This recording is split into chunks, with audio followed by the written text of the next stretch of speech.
আসসালামু আলাইকুম। আমি Mohammad Omar Faruk from BD lock centre. তো আজকে আমরা একটা গাড়ি কাজ করলাম। এটা হচ্ছে এয়ারিস ক্রস 2023-এর মডেল একটা গাড়ি। তো এটার আগের রিমোট ছিল এটা থেকে আমরা কপি করে আরেকটা রিমোট সেট আপ করলাম গাড়িতে। তো আমরা রিমোট দুটো চেক করে দেব। এটা হচ্ছে আগের রিমোট,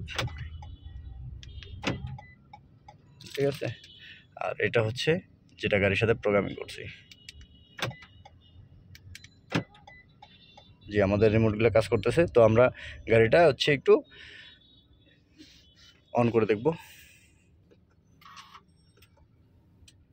আমাদের ড্যাশবোর্ড আসছে, আমরা গাড়িটা এখন স্টার্ট দিব। আমাদের গাড়িটা স্টার্ট, ঠিক আছে। জি আলহামদুলিল্লাহ, আমাদের গাড়িটা স্টার্ট। আমরা এখন গাড়িটা একটু অফ করে দেখব,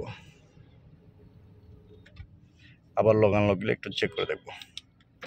লক আনলক, জি আলহামদুলিল্লাহ, ওয়ার্ক ইজ ডান। জি ভালো থাকবেন, সুস্থ থাকবেন, আমাদের জন্য দোয়া করুন। আসসালামু আলাইকুম।